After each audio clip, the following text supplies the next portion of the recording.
እነዚህ ህጉን ሲቀበሉ ምን ሲሉ የነበረው የጸሎት ስነ ስርዓታቸው ይሄን አምልኮ የሚፈጽሙበት ስነ ስርዓት ለምን አሁን ካሉት ሙስሊሞች ጋር መገናኘት አልቻለም የሚለው ነገር ጥያቄ ይመጣል። የትኛው አምልኮ ነው? ኦብቪየስሊ የምንሰግድበት የምንዘምርበት አምልኮ የምናቀርበት ከዛም አልፎ ደግሞ እንድናለን ብለን የምናስበት የሁላችንም መጨረሻው የሃይማኖታችንን መከተላችን መጨረሻው ድነን የዘላለም ህይወት እናገኝበታለን፣ ገነት እንገባለን፣ በሙስሊም ደግሞ ጀነት እንገባለን ብለን የምናስበት መንገድ ይለያያል። which is አሁን እነዚህ ጁሽ ተብለው ሜንሽን የተደረጉ ሰዎች እስራኤላውያን ተብለው እንትን የተባሉ ሰዎች ህጉን በማክበር የሙሴን 10 ትእዛዛት በማለት ይላሉ። ክርስቲያኖች ደግሞ እኛ ክርስቶስን በማመን ክርስቶስን በመከተል ለናምናለን። የሙስሊሙ ይችላል አቅም ቀጣዩ ጥያቄ ሁለተኛ ጥያቄ ያልኩ እሱ ነው which is ይሄንን ነው የምጠይቅ። ግን አሁን የእስልምና መሰረቶች ለምሳሌ ሙስሊም ለመሆናቸው ማረጋገጫ በሁለት መንገድ ማረጋገጥ ይችላል። አንደኛ ቅድም ያልኩት እምነታቸው ቃል በቃል ሙስሊሞች መሆናቸው መገለጹ ግን ነገር ግን መጽሐፍ ቅዱስ ላይ አንዲትም ቦታ ላይ አንድ ነብይ ተነስቶ ክርስቲያን ነው የሚል አታገኙም። ወፍ አንድ ነብይ ተነበሩማ ኦቤስ ክርስቶስ የመጣው ከዛ በኋላ ነው ወንድሜ። ከዛ በፊት በሙሴ ዘመን ላይ ክርስቲያን ተብሎ ነው መደረ ክርስቲያን የሚለው ስሙ ራሱ ወንድሜ አለ ክርስቲያን የሚለው ስሙ ራሱ ክርስቶስ ከሚለው ነው። ኦቤስ ክርስቶስ ከሚለው ስሙ ነው። ያለ ተረጋቀስ ሚስ ዳይሬክሽኑን እየሳተ ነው። እኔ የተናገርኩት ነገር ሌላ ነው። ክርስቲያን የሚለው ስም የመጣው ክርስቶስ ከሚለው ነው። ኦብቪየስሊ የክርስቶስ ተከታይ ማለት ነው ክርስቲያን ማለት። ሶ ክርስቲያን የሚለው ስም በሙሴ ዘመን ሊኖር አይችልም። ኦብቪየስሊ ክርስቶስ በዛ ዘመን አልመጣም ነው። እሺ አይሁድ የሚለው ነበር አይደለ? ስለዚህ አንድ አይሁድ አንድ ነብይ አይሁድ ነበር ተብሎ የተገለጸ አይሁድ ካነስ ክስተን ችግር የለም። አይሁድ ተብሎ ተገልጿል አላልኩም። ኦብቪየስሊ ግን አይሁዳዊ ነበሩ እነዛ ሰዎች። አይሁዳዊ ተብሎ ሜንሽን ሲደረጉ ነበር በብሉይ ኪዳን ላይ ስፔሲፊክ ተደርጎ ሎኬሽናሊም በሁሉም ሳይድ እዛ ይሁን በሰፈሩበት አካባቢ ሜንሽን ሲደረጉ ነበር እዛ ሎኬሽን ላይ ሲኖሩ ስለነበሩ ሰዎች which is ከአይሁድ ዘር ተብሎ ብዙ ጊዜ ሜንሽን ተደርጓል በብሉይ ኪዳን ላይ። ስለዚህ ኦብቪየስሊ እንደዛ ነው ሊሆን የሚችለው ብዬ ስላሰብኩ ነው። እኔ ማንንም ሀሳብ የማስቀየር ምናምን ሀሳብ ነው ሳይሆን ጀኒን ጥያቄ ነው ማለት ፈልጌ ነው። ማንም ክርስቲያንም ሆነ አይሁድ ደፍሮ አንድ ነብይ ጠቅሶ የእምነት የተከታይ ነበር የማለት ሞራል የለውም። ከመጽሐፋቸው ነው ማስረጃ የምጠይቃቸው ከሌላ አይደለም፣ ችግር የለውም። አንዲትም ቦታ ላይ ከኦሪት ዘፍጥረት እስከ ራዕይ ድረስ አንድ ነብይ ተጠቅሶ ክርስቲያን ነበር የተባለ የለም ወፍ። ልክ እንዲሁ ደግሞ አንድ ነብይ ተጠቅሶ ከኦሪት ዘፍጥረት እስከ ራዕይ ድረስ አይሁድ ነበር ይሄ ነብይ የተባለ የለም ወፍ። አብርሃም አይሁድ ነበር ምናምን የትም አታገኝም፣ አንድም ነብይ ማለት ነው። ነገር ግን በቁርአን ላይ ስትመጡ ጊዜ ነብያቶች እየተጠቀሱ ሙስሊም ናቸው የሚል ቃል በቃል ታገኛላችሁ። አብርሃምን ነው ስር ለምሳሌ ሱራ አልዕምራን ምዕራፍ 3 ቁጥር 67 ላይ ምን ይላል? አብርሃም ሙስሊም ነበር ይላል ቃል በቃል። ልክ በዚህ መሰረት መጽሐፍ ቅዱስ ላይ ልታገኙ በፍጹም አታገኙም። መጽሐፍ ቅዱስ ላይ አብርሃም አይሁድ ነበር ክርስቲያን ነበር ምናምን የሚል አታገኙም። በግዴታ ግን አይሁድ ናቸው ክርስቲያን ናቸው ብለው ያምናሉ።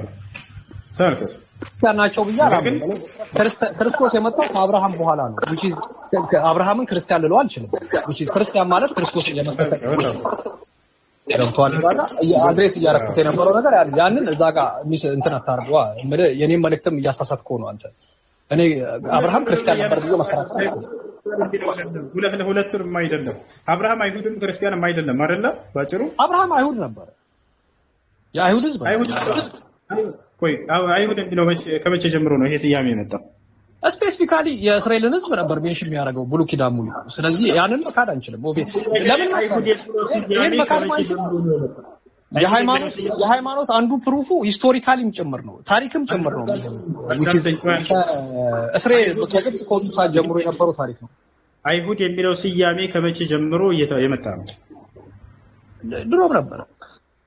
ከመቼ ጀምሮ? ከአብርሃም በፊት ወይንስ በኋላ? ችግር የለም። ህዝቡ ተሰብስቦ ይስሐቅ ዘርህን የይስሐቅ 12ቱ ነገዶች ግብፅ ገብተው ከዛ አብርሃም አይሁድ ነው ማለት እንችላለን። አብርሃም አይሁድ የሚለው ስያሜ በአብርሃም ጊዜ ነበረ። ፓርት ኦፍ የአይሁድ ህዝብ ነው አብርሃም። ስያሜ መቼ ነው እሺ የጀመረው ይሄ ስያሜ? ህዝቡ ከነበረበት መጽሐፍ ቅዱስ ላይ ሜንሽን ተደርጎ ህዝቡ ታሪክ ከመጣው አውጣና ሳይል መጽሐፍ ቅዱስ ላይ ከመቼ ጀምሮ ይሄ ስያሜ እንደመጣ።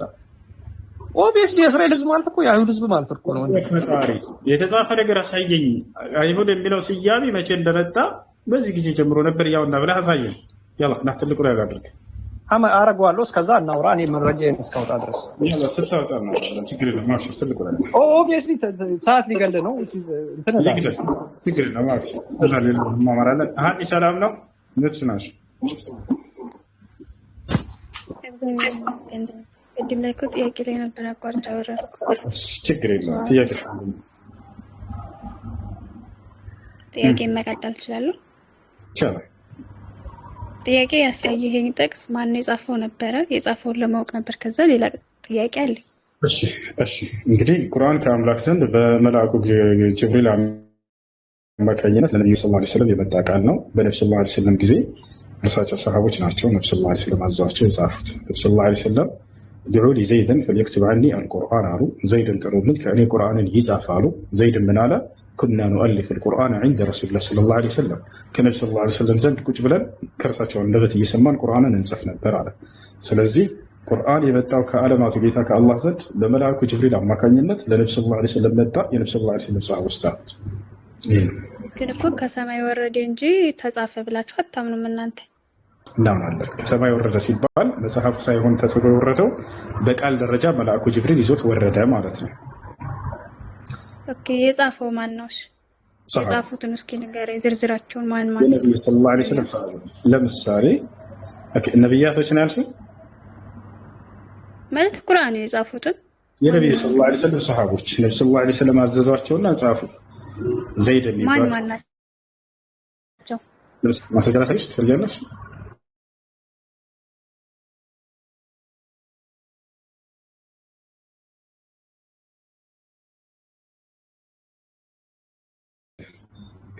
እሺ እንደዛ ከሆነ ለምሳሌ የጂኒ ርዕስ አለ፣ የግመል ምዕራፍ የሚል ብዙ አይነቶች ምዕራፍ አለ። የነዛን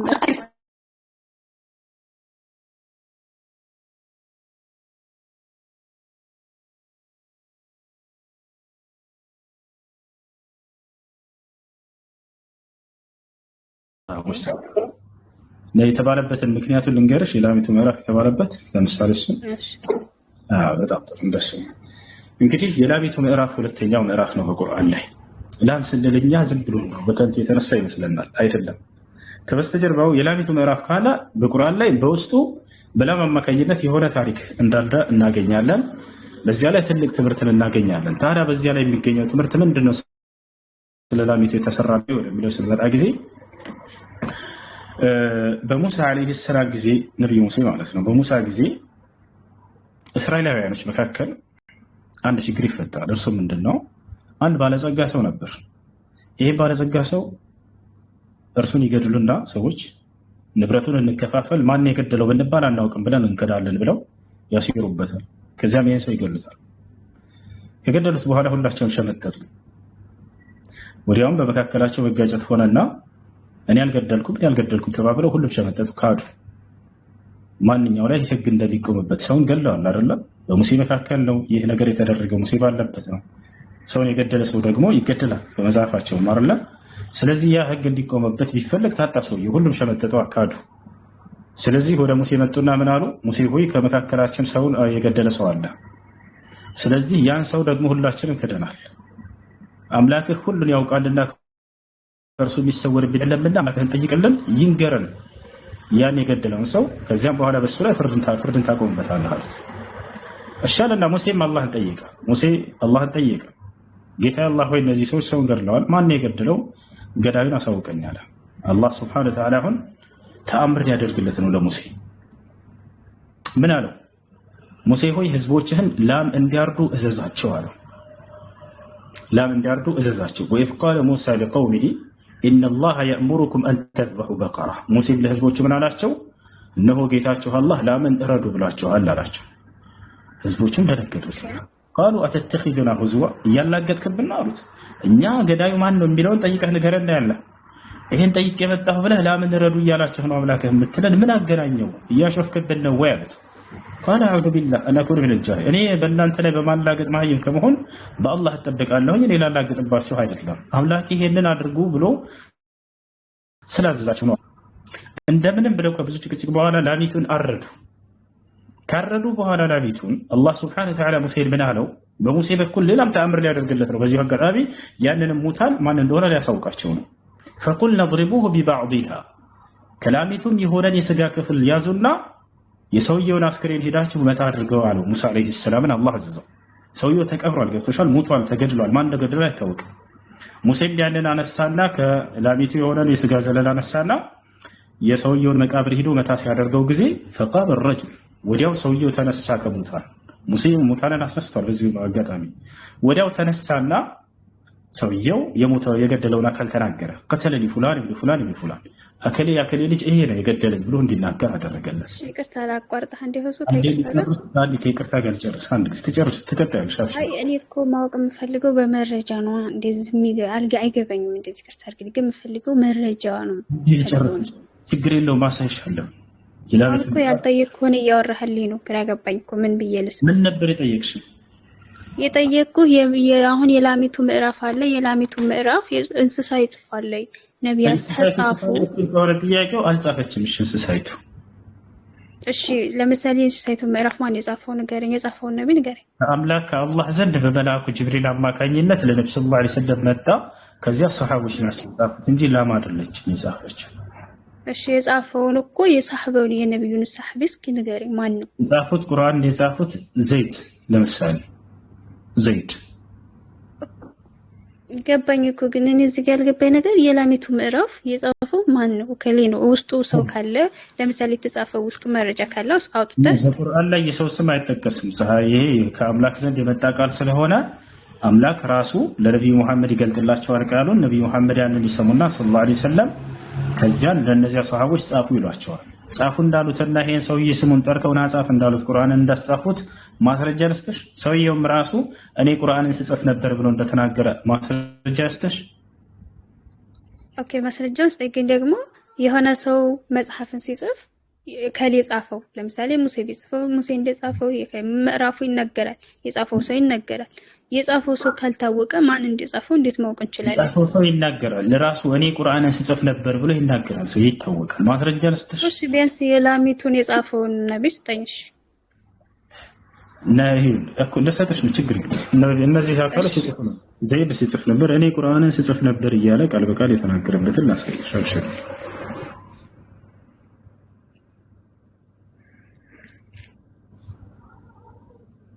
ላውጣልህ እንዴ? كنا نؤلف القرآن عند رسول الله من الحديث الضعيف.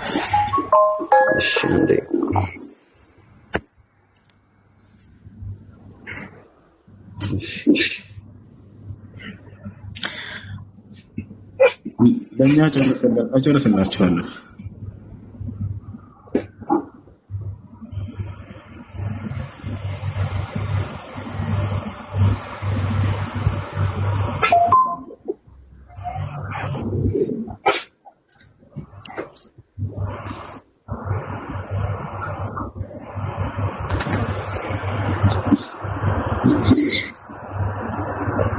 በአማርኛ አድርገህ ብታወርደው ደስ ይለኛል። የላሚቱ ምዕራፍ ማን እንደጻፈው ነው ማወቅ ፈልገው። ኦኬ ያውና ቁርአንን የጻፉት ሰሃቦች ናቸው ቃል በቃል ያው በአማርኛ ታረግልኛለህ? ይቅርታ ያው ይሄን ስለማላነብ ቀይርለት ወደ አማርኛ ቀይር ይችላል። በእንግሊዝኛ ግን አለ ከፈለገች በእንግሊዝኛ ላድርግልሽ። እንግሊዝኛ ትችላለሽ? አይ እንግሊዝኛ ኦኬ፣ ግን አንብብልኝ። ካነበብክልኝ ስለምሰማ ችግር የለውም። አይ በቃ አንብብልኝ። ኦኬ እሺ፣ ያውልሽ ምን አለ መሰለሽ እዚህ ጋር you are wise young man and we do not have any suspicion about you አለ about you። እሺ ምን አለ ከዛ አለ ኦኬ የዝጋ ቀጠልኩኝ ባለ እሺ about you and you used to write the divine inspiration for Allah's messenger አለ። ምንድነው የሚጽፈው? the divine inspiration ማለት ቁርአን ማለት ነው። እሺ ለነብዩ ሰለላሁ ዐለይሂ ወሰለም የዲቫይን ኢንስፓይሬሽንን ትጽፍ ነበር በማለት አስቀምጠው መጽሐፍ ይጽፍ ነበር እሱ። ይሄ የትኛው ምዕራፍ ነው? የምንኛው ምዕራፍ ነው? ቁርአን ሙሉ ቁርአን ሙሉ። ኦኬ እኔ የጠየቅኩት እኮ ሙሉ ሳይያቂ ነበር። በቃ እንግዲህ እሱም መልስልሻል። እንግዲህ ሙሉ ቁርአን ያው እሱ ሙሉ ቁርአን ሌላም መጨመርላት ችግር የለውም። እኔ የፈለኩት ሱረቱል በቀራ ነው እያለች ነው። እሱን ያጠቃልላል። ያውና ቁርአንን ስጽፍ ነበር እያለ ሱሐባው ሲናገር ቁርአን ሲባል የላሚቱ ምዕራፍ ይካተታል። እሺ ያ ነው። እሺ አሁን እዚህ ጋር ስለዚህ የላሚቱ ምዕራፍ ይታወቃል። የተጻፈው አይታወቅም። ያው የጻፈው ማንኛውም ነብይ ነው ማለት ነው። ለዛ ብለህ ነው የምትይዘው። ነብይ ነው አላልንም፣ ምረኛ አይታወቅምም አላልንም፣ ይታወቃል። ግን እኮ አሁን ያልከኝ ነገር እኮ የጻፉት የነብዩ ሰሐቤት ናቸው አልከኝ። እና ስለዚህ የጻፉት እነሱ ከሆኑ የሁሉንም የጻፉት እነሱ ናቸው ማለት ነው። ናቸው። ያው ከአምላክ ዘንድ በነብዩ ሰለላሁ ዐለይሂ ወሰለም በኩል መጣላቸው። ከዚያ በኋላ እነሱ ጻፉት። እሺ መጽሐፈ መቃቢያን ማለት ነው። መቃቢያን ምንድን ነው? ሀኒ ታውቂያለሽ? መጽሐፍ ቅዱስ ላይ መጽሐፈ መቃቢያን የሚላል አይደለ? እኔ አሁን ወደ መጽሐፍ ቅዱስ እንድጠይቅ ሳይሆን የማወቅ ፈልገው ስለናንተ ነው።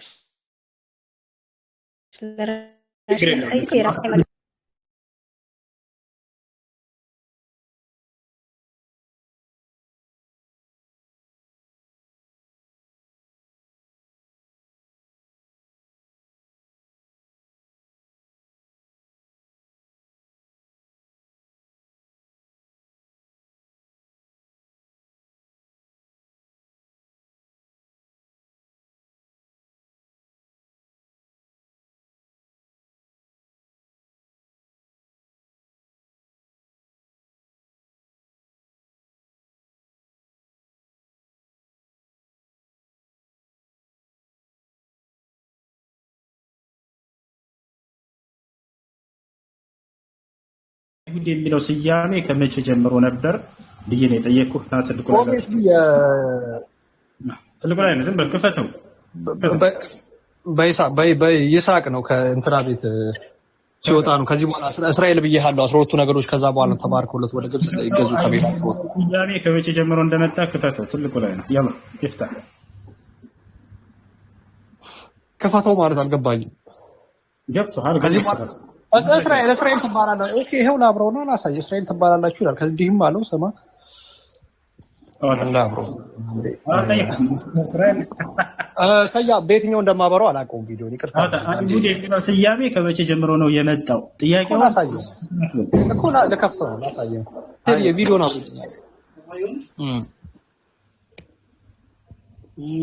በትልቁ አድርጎ ነው። በትልቁ አድርጎ ነው።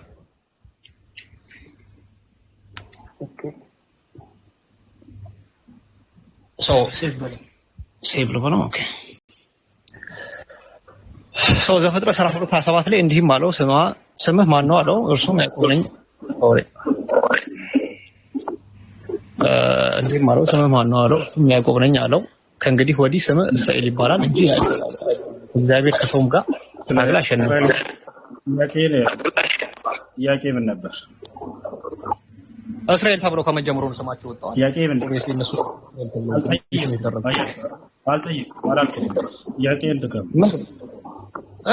መቼ ነው እስራኤል ተብሎ ሜንሽን የተደረጉት? አይሁድ ተብለው አላልኩም እንዴ? መቼ ነው አይሁድ ተብሎ ስፔሲፊካሊ ሜንሽን የተደረጉት? አልከ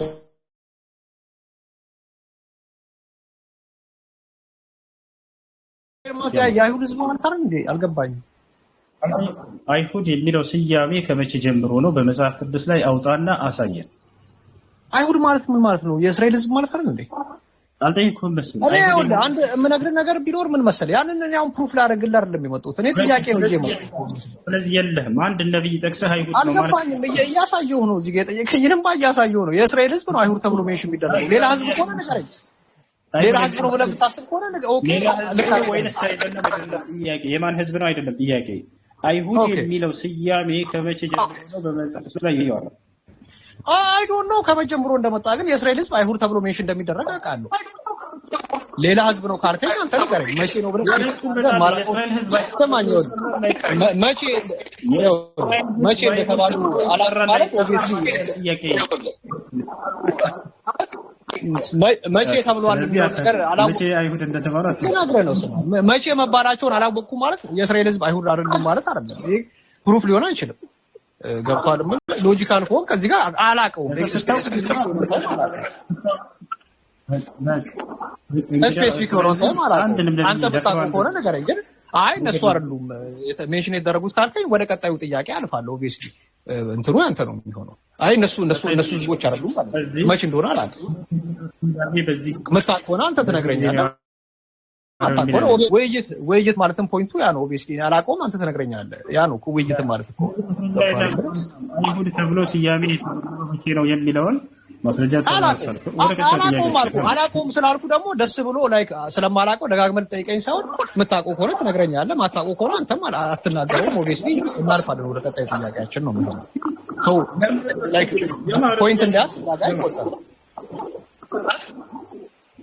የምን ፖይንት ነው በአንተ ላይ ማለት ፖይንት የሚይዘው? ጥያቄ እንጠይቅ። እንደዛ ነው። አሁን ከአንተ የምንረዳው አንድን አቆይ፣ አንዴ አዳምጥ። እሺ አንዴ አዳምጥ፣ እየሰማሁ ነው።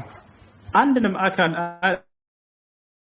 አንድ ነብይ ጠቅሰህ አይሁድ ነው ክርስቲያን ነው ማለት አትችልም። እንደ መጽሐፍ ቅዱስ አንድም ነብይ አይሁድ ነው ክርስቲያን ነው ተብሎ የተገለጸ የለምና። ያው ኦኬ፣ እንደ እስማማለሁ። በሱ እንቀጥል። ወደ ቀጣዩ ጥያቄያችን እንሄዳለን። እዚህ ጋር ነው ቀጣዩ ጥያቄ የሚሆነው እኔ እንደ ክርስቲያን መንግስተ ሰማይ ነው ጀነት እየሰማኸኝ ነው? አዎ እየሰማሁ ሰው እንደ ክርስቲያን እኔ መንግስተ ሰማይ ነው ብለው ገነት እኔ በክርስቶስ መልካም ፈቃድ በሱ መስዋዕትነት ነው ገብቻለሁ የማስበው። which is ከክርስቶስ ከመምጣቱ በፊት የነበረው ስነ ስርዓት ይሄ በህግ ሰው ጸድቆ መንግስተ ሰማያት ይገባበታል ተብሎ የሚታሰበው መንገድ የሰው ልጅ አድንም ተብሎ ስለታሰበ የሰው ልጅ ያን ነገር ሊፈጽመዋል ተብሎ ስላልታሰበ ኦብቪየስሊ ክርስቶስ ወደ ምድር መጥቶ በሱ መስዋዕትነት ነው ወደ ገነት እንገባለን ብለን የምናስበው። which is ለኛ እንደ ስጦታ ነው የሚቆጠረው። እኔ እንደ ክርስቲያን መንግስተ ሰማይ እንደ ስጦታ ነው የምቆጥረው። which is መንግስተ ሰማያት በእኔ ስራ በእኔ እንትን ሳይሆን የገባሁት መልካም ፈቃዱ ሆኖ በክርስቶስ ስጦታ ነው የገባሁት ብዬ ነው የማስበው። እና ሙስሊሞች ደግሞ እንዴት እንደምታስቡ እንድትነግረኝ እፈልጋለሁ። which is በስራ ነው ብላችሁ የምታስቡ ከሆነ በስራ የሚሰጣችሁ እንደ ሽልማት እርን የተደረገ ነገር ነው ብዬ ነው የማስበው። እና ከፈጣሪ ጋር ዳግም ተመልሶ ከፈጣሪ ጋር ለመኖር ሰው ልጅ እርን አድርጎ የሚከፍለው ዋጋ አለ ስባለው የሚለው ነገር ነው መጠየቅ የምፈልገው። እሺ ጥሩ። በመጀመሪያ ክርስቲያን ገነት ይገባል የሚል መጽሐፍ ቅዱስ ላይ የለም። ከይቅርታ ጋር ገነት የሚባል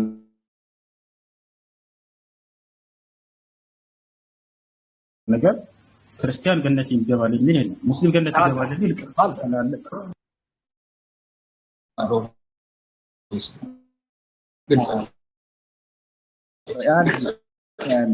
ስለዚህ ክርስቲያን ገነት ይገባል የሚል የለም መጽሐፍ ቅዱስ ላይ አይደል?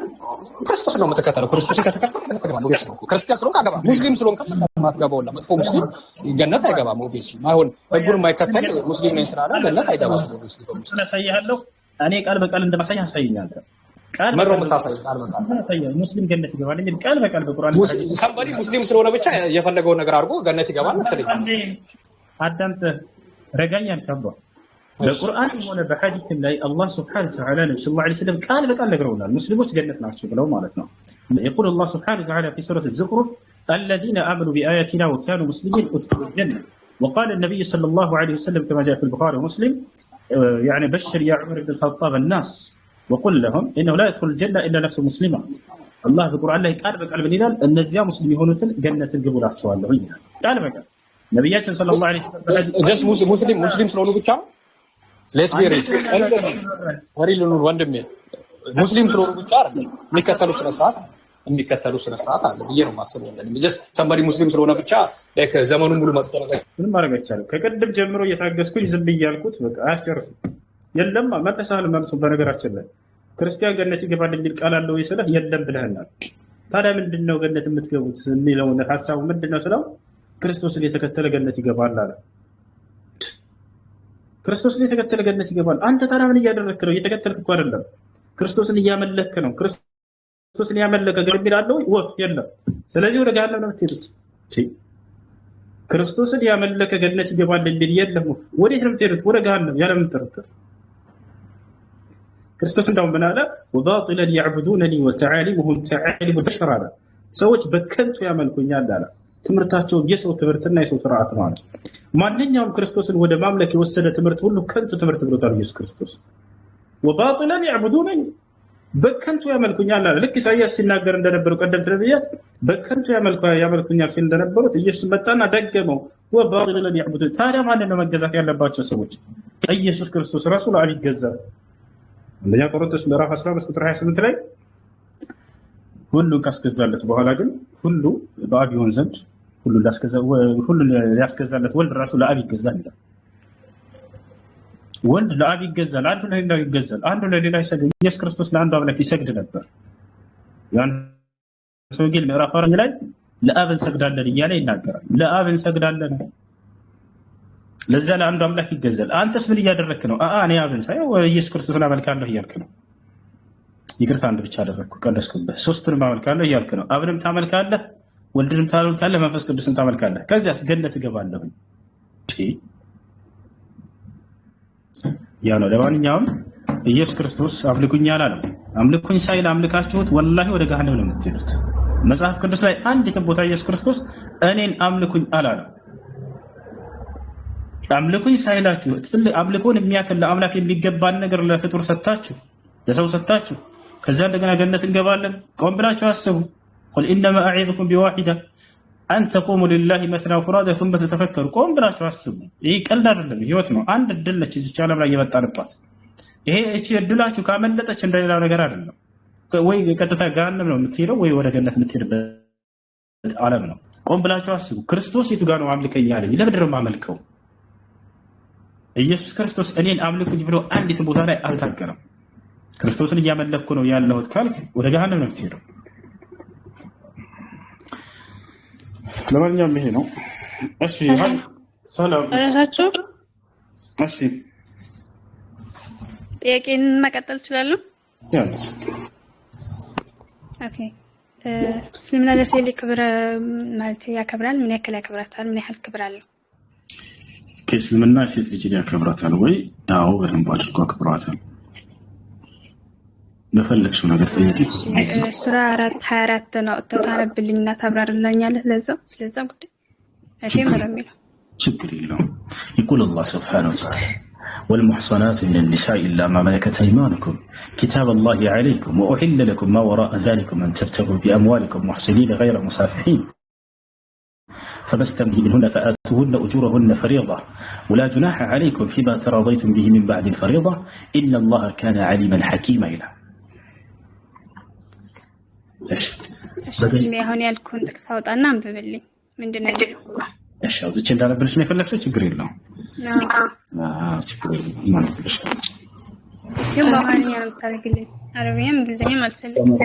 ኢብሮ አለ ይመቻል ለማውጣት 2 ደቂቃ ቤት እየገባሁ ነው።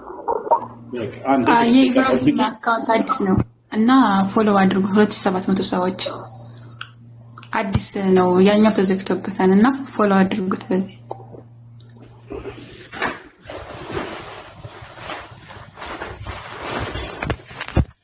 እሺ ልጆች እሺ፣ በዛ ላይ ያልገባሽን መጠየቅ ትችያለሽ። እስኪነበብ ድረስ ያልገባሽና መጠየቅ የምትፈልጊ ያልገባኝ ነገር ቅድም ላይ ያንተን ለመሸፈን መጽሐፍ ቅዱስ ጋር የገባው አልገባኝ። እኛ ጋር አሁን የመዶሻም የማንኛውም ምዕራፍ ቢኖርም ግን የጻፈው ሰው ውስጡ ሊኖር ይችላል። አባ አንተ ግን ልትነግረኝ ያልተገኘ ሰው አልጻፈም ማለት ስለናንተ። እሺ ችግር የለውም። ስለዚህ አንቺ ምን አልሽኝ? ለቅድም ጥያቄ የላሚቱ ምዕራፍ ስለዚህ የማንኛውም ምዕራፍ ቢኖር እንኳን እኔ አላውቅም። ይሄ ምዕራፍ ግን ደግሞ ቢኖር እኔ ሄጀ ጠይቃ ቢኖር እንኳን የጻፈው ሰው አለ ማለት የእግዚአብሔር ቃል የሚታዘዝ ቃልም ቢሆንም ግን ደግሞ የሚጽፉት ነቢያቶች አሉ፣ እንትን ብዙ የሚጽፎች አሉ። አንተ ግን ይሄን ስጣይ ስልህ የለም እኛ ጋር የጻፉ ሰው አይደለም አልከኝ። ላ የጻፉት ናቸው። የጻፉትን ሰጥተንሻል፣ እያሳየንሽ ነበር እያሳየሁ ነበር። ዘይድ ቃል በቃል ምን ይላል? ኩና ኑአሊፉ አልቁርአን ዒንደ ረሱሊላህ ይላል። ከነቢዩ መሐመድ ዘንድ ቁጭ ብዬ ቁርአንን ስጽፍ ነበር እያለ ተናግሯል። ገብቶሻል አይደለ? እሱን ስናሳየሽ ነበር። አንቺ ግን አይ ላሚቱ ነችው እየጻፈችው ብለሽ ግግም አልሽ። ለዚህ ጥያቄ ላይ የዛኔ ግግም ስትይ አይ ወረተይ ላም አይደለችም ብለሽ በቃ እምቢ ያልሽ በቃ ላም ብለሽ። እንደዛ ከሆነ እንግዲህ አሁንስ ምን አልኩኝ እኔ ወደ መጽሐፍሽ እንድገባ ያስገደድሽኝ የዛኔ ነው። መጽሐፈ መዶሻ የሚል አለ። መጽሐፈ መቃቢያን ማለት መጽሐፈ መዶሻ ማለት ነው። ከነ ትርጉሙ የራስሽ መጽሐፍ ላይ ያሳየውሽና ስለዚህ መዶሻ ነው ወይ የጻፍኩሽ ብዬ እንድጠይቅሽ ያስገደድሽኝ በራስሽ ጊዜ። መዶሻ እንደማይጽፍ አውቃለሁኝ፣ ግን አንቺ ላሚቱ ነች እየጻፈችው ስትይ መዶሻ የቱ ነው የጻፈችው ብዬ እንድጠይቅ ያስገደድሽኝ ትረስሽ ነሽ። ኢብሮ መታል አንዴ ያውጣልሽና ሱረቱ ኒሳን እናንብበው። ያ እሺ ሱረቱ ኒሳ ቁጥር 24 ታውጣለች። እሺ ሱረቱ ኒሳ ቁጥር 24 ይሄው እሺ እዚህ ጋር ከሴቶችም በባል ጥብቆች እጆቻችሁ በምርኮ የያዟቸው ሲቀሩ ይህን አላህ በእናንተ ያደረገ ከዚያችሁም ከተከለከሉት ወዲያ ጥብቆች ሆናችሁ ዝሙተኞች ሳትሆኑ በገንዘቦቻችሁ ልትፈልጉ ለእናንተ ተፈቀደ ይላል። እነርሱም በእርሱ በመገናኘት የተጠቀማችሁባቸውን ሴቶች መህራቸውን ስጧቸው ግዴታ ሲሆን እያለ ይናገራል። እሺ በዚህ ላይ ጥያቄሽ ምንድን ነው ያልገባሽ? ኦኬ በዚህ ላይ ጥያቄ እንዴት ነው ሴት ልጅ በገንዘብ ተጠቅሞ ለምሳሌ 2 ቀን 3 ቀን ማደረ ከዛ ገንዘብ ሰጣት ትቷት ይሄዳል። ይሄ ማለት ሴት ልጅ እኮ እንደ ሴተኛ አዳሪነት ይቆጥራል ማለት ይፈቅዳል ማለት ነው። ለሴት አሁን ለወንድ ኃጢአት አይሆንበትም፣ ግን ለሴት ትክክለኛ 2 ቀን 3 ቀን የሚለውን ከየት ነው ያመጣሽው እንዴ? እዚህ ጋር ታዲያ የተጠቀመችባቸውን ማለት የሆነ ሰው ተጠቀመባት ትቷት ሲሄድ ገንዘብ ሰጣት፣ የተጠቀመባት ገንዘብ ሰጣት ማለት ነው። ሲሄድ ገንዘብ ሰጣት ምናምን 2 ቀን 3 ቀን ያልሽውን ገደብ ከየት ነው ያመጣሽው? አሁን ጥያቄ ከየትም ከዛም ሆነ እኮ የሆነ ሰው የሚጠቀመው እኮ እንዲህ እያደረገ ነው። እንደዚህ እያደረጉ ያመጡና ቁርአን ያወጡላችሁና የራሳቸውን ፍቺ ይጨምሩባችኋል። አሜን ብላችሁ ትቀበላላችሁ። እዚህ ጋር ጥያቄን ማዳመጥ ያለብህ እስከ ስንት ቀን ነው የተጠቀመችባቸውን እኮ ነው የሚያውቀው አይደል? እዚህ ጋር ወገራሽ ያዳምጥ ነገር በቃ ልንገርሽ፣ እኔ ከራሴ ሳልጨምር ታንዴ ብራ ታሳያት። መህር ስለ መህር ነው የሚያወራው። መህር ማለት ታውቂያለሽ? ሀኒ ታውቂያለሽ መህር ወይንስ ልንገርሽ? ሀኒ ያለሽ ሀኒ አለው ገንዘብ ማለት ነው። መህር ማለት ገንዘብ ማለት ነው። ጥሎሽ ታውቂያለሽ አይደለ? አንቺ ለምሳሌ ባልሽ ሊያገባ ሲመጣ አንቺ የሚያወጣው ወጪ አለ፣ ልብስ አለ፣ ገንዘብ አለ፣ ያንን ይሰጥሻል። ስለዚያ ነው የሚያወራው። ይሄ ገብቶሻል አይደል? ይሄ ነው። ይሄ ደግሞ ግን ያልገባኝ ቃል የተጠቀማችሁባቸውን እንጂ የሚለው ያገቡ ስታገቡ ወይ የተጠቀማችሁባቸው ማለት ነው። እሺ ያልገባሽ ምንድነው? መጠቀም ማለት የሆነ ዕቃ ወሰድኩት ለትንሽ ጊዜ ተጠቀምኩበት መለስኩ። ባልና ሚስት የሚያደርጉት ግንኙነት ያ መጠቀም ነው። እሱን ነው እየተናገረ ያለው። ነውሩ ምንድነው? አሁን እሱ እግዚአብሔር ይናገራል እንዴ መጽሐፍ ቅዱስ ላይ አደልባት እያለ ይናገራል። መጽሐፍ ቅዱስ ላይ ላሳይሽ ብዙ ቦታ ላይ ሙሲባ አደረጉ እያለ ይነግረናል። እኔ ስለ መጽሐፍ ቅዱስ ነው እየጠየቅኩት ስለራሴ ሃይማኖት ለምሮ ዘይላ ሌላ ሃይማኖት ያንተን እንትን ለመሸፈን ሌላ ሃይማኖት ላይ ለምሮ የምትሄደው ለመሸፈናችሁ ላይ እዚህ እንድትረጂ ነው ማረሳልሽ ያኛው የተጠቀማችሁባቸው የሚለው እዚህ ጋር እኮ ያልገባኝ መጀመሪያ እኔን አስረዳኝ። የተጠቀማችሁባቸውን ማለት እኔ አሁን ለምሳሌ ካንተ ጋር የሆነ ዕቃ ወሰድኩኝ ተጠቀምኩበት መለስኩልህ። ገባህ? የሆነ ዕቃ ወይም ብገዛ ሰጥቼ እኮ የተጠቀማችሁባቸውን እንጂ ስለ ጋብቻ አይወራም። ስለ ጋብቻ ነው ያው እና ጋብቻ እያለ እየተናገረ እኮ ነው። ስለ ጋብቻ አይደለም። እንደው የሆነ ሌላ ቦታም ጥቅስ አለ የሆነ ፎጣ ሰጥቷች ምናምን የሚል ጥቅሱን አላስኩትም። አንብቤው ነበረ ግን እንዳላወጣልኝ ነው ያለኝ። አንብቤዋለሁ። ማለት 2 ጎረምሶች አይታ ለ3 ቀን አድሮበት ፎጣን የሰጣት ወንድ አለ እዛ ጋር ቁጥር ስንት 3 ላይ ነው ምን ላይ ነው ብቻ አላስኩትም። አለ እኔ አንቲፒዋል ካንቶች ሊገርሽ የቱ ጋር ነው ጥቅሱን ስላላስኩት ነው። አሁን ተወጣሁ ደግሞ ያስወጣኛል እዚህ ጋር ያና እዚህ ጋር ስለ ጋብቻ ነው የሚያወራው። ጥሎሽ የሚሰጠው መህር የሚሰጠው ሲጀመር ለሚስት ነው። እሺ መህሮቻቸውን ስጧቸው እያለ አላህ እየተናገረ ነው። ጥሎሽ ለሚስት ነው ግን ምንድነው የተጠቀመችባቸውን ምን ማለት ነው? መጠቀም ማለት ነው ያደረጋቸዋቸው ማለት ነው። ሚስቶችን አንድ ባለ ግብረ ስጋ ታገባት እኮ የራሱ ነች ሚስቱ። ለምን የተጠቀመችባቸውን ያለ ሊጠቀም ለሁሉ ጊዜ ማረል እንዲያገባት የተጠቀማችሁባቸውን ስጧቸው ምን ማለት ነው? እኮ ያን ባልና ሚስት ግንኙነት ሲያደርጉ ጊዜ ስለዚያ እየተናገረ ነው አላህ Subhanahu Wa Ta'ala። ባልና ሚስት ያን ሲገናኙ ጊዜ ይጠቃቀማሉ አይጠቃቀሙም? አንዱ ከሌላው ጋር ይጠቃቀማሉ። እሱ ነው እየገለጸ በተጠቀመባት ቁጥር ነው እንደሚሰጣት ታዲያ ገንዘቡን አንዴ ታገባት ነው። አዎ አንዴ ሲያገባ ነው። እዚህ ጋር እኮ የሚለው የተጠቀመችሁባቸውን ነው። እሱን ያልገባኝም እዚህ ጋር የተጠቀመችሁባቸውን ማለት የሆነ በቃ ወሰዳት ተጠቀመበት ብር ሰጣት ተጠቀመ። እንደሱ አይደለም። ሲያገባ በተጠቀመባት ቁጥር ነው ወይ የሚሰጣት አልሽ? አይደለም በተጠቀመባት ቁጥር አይደለም። ሲያገባ እዚህ ጋር ስለ ጋብቻ እኮ አይደለም የሚያወራው ወንድሜ። ስለ ጋብቻ ነው ያውና ያወራል። መህር የሚሰጠው ለጋብቻ ነው እያልኩሽ እኮ ነው ሀኒ። መህራቸውን ስጧቸው ግዴታ ነው እያለ ነው። መህር ደግሞ የሚሰጠው ግዴታ ለሚያገባት ሰውዬ ነው። ገብቶሻል አይደል? ለሚያገባት ሴት ነው። ዝሙተኛ የሚያገባትን እኮ መስጠት ማለት መጠቀም እየተጠቀመችባቸው ሊል አይችልም። በጋብቻ አይጠቀሙም። ባልና እንዴ? ባልና ሚስት አይጠቃቀሙም። ባልና ሚስት ዝም ብለው ገንዘባቸውን ስጧቸው ማለት አይችልም። የተጠቀመችባቸው ስጧቸው። ስለዚህ ገንዘባቸውን ስጧቸው ሊል አይሻላም እንጂ ታዲያ እያዳመጡ። ስለዚህ ባልና ሚስት ከሆኑ ገንዘብ ስጡ ሊል አይገባም ማለች። ታዲያ ምንድን ነው የሚሰጠው በክርስትና ወንድና ሴት ሲጋቡ? ገንዘብ ስጡ አይደለም ሳይሆን ማለት ነው። ሴት አንድ ወንድ አንድ ሴት ሲያገባት ጥሎሽ ጥሉ ነው የሚያገባት። ግን እኮ ይሄ ዝሙተኛ እንዳትሆኑ የተጠቀመችባቸውን ገንዘብ ስጧቸው። እሺ ይሄ ምን ማለት ነው? ከዝሙት ርቃችሁ በትዳር ማለት ነው። ከዝሙት ውጭ የሆነ ግን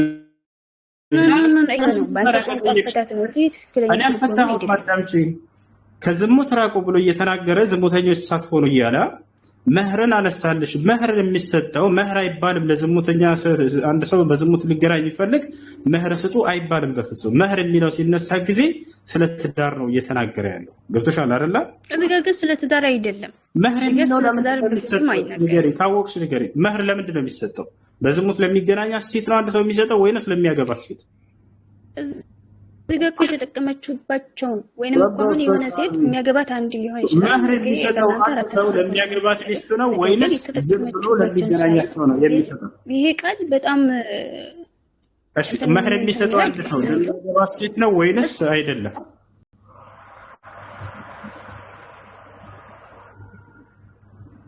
ይሰማሻል? ጥሎሽና የተጠቀመችባቸውን ማለት እኮ አንድ አይደለም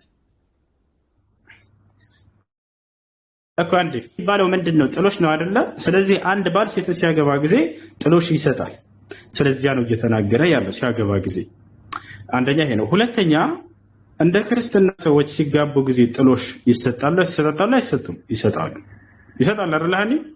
ይሰጣል። ግድ ነው እኮ። እኔ እኮ ስለ ጥሎሽ ነው እየጠየቅኩ ያለው። ስለዚህ የተጠቀመችባቸውን የሚለውን ቃል እንፈታልኝ ነው። ምንድን ነው የሚሰጠው? የሚሰጠው ጥሎሽ ምንድን ነው? እንደ ክርስትና አሁን አንቺን ለምሳሌ አንድ ሰው ማግባት ቢፈልግ የሚሰጠው ጥሎሽ ምንድን ነው? ብር ነው የሚሰጠው። ሌላ ብር አለ። ሌላ የሚዘበን ብዙ ነገሮች አሉ እንደ ባህል የሚሰጠው ማለት ነገር ግን ደግሞ ብር አይደለም ብልት ነው። እና ተጠቀማችሁባቸውን የሚል አንድ አይደለም። እሺ አሁን ብር ሳይሆን ብልት ነው የሚሰጠው። አንቺን ማግባት ቢፈልግ አንድ ሰው 100 የሰው ብልት ቆርጦ ያመጣል፣ ያገባሻል። በብልት ነው የምትገቢው። ማስረጃ ነው መጽሐፍ ቅዱስ ላይ ኢብራሂም ወጣ። አሁን ስለራስህ የኛውን ያንተን ለመሸፈን እዚያ ጋር ትሄድ ያልጠየቅኩህን አትሄድ። በኋላ ጠይቃለሁ። ስለዚህ ነው መጀመሪያ ስለራስህ ስለራስህ ያው ማጫ ለመደበቅ ሌላ ቦታ አትሄድ። መጀመሪያ ስለራስህ መልስ። ታዳውጭ ቀስመይ በልሳውራ ጣልቃ ትግቢ። ከዚህ በኋላ እና በውጭ ላይ ሁሱ መልሱ ተኪሱ የሚሉት ሐቂቃ እውነት ነው።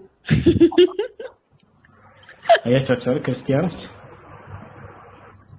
እንደዚህ ናቸው። እንደ ክርስትና ጥሎሽ አለ። ጀማ ጥሎሹ ምንድነው ከተባለ የክርስቲያን ሴቶች የሚገቡት በብር ነው አለች። በብር አይደለም፣ ያው በብልት ነው። በብልት ነው። አንድ ሰው 100 ሸለፈት ቆርጦ ያመጣል፣ ሚስት ያገባል። ያው ቃል በቃል ወላሂ ባልና ሚስት ነብያቶች መጽሐፍ ቅዱስ ላይ ሲጋቡ በብልት እንደነበር ሲጋቡ የነበረ ይነግረናል። ተመልከቷቸው። ያ የዳራቴው ልጁን የዳረለት 100 ሰዎች ገደለ፣ የ100 ሰው ሸለፈት ቆርጦ አመጣ፣ ልጁን የሚል ከሆነ እንዳረለት ይላል። እኛ ጋር በብር ለምን ሆነ? ይሄ መግዛት ነው መሸጥ ነው እያሉ ይነግሯቸዋል።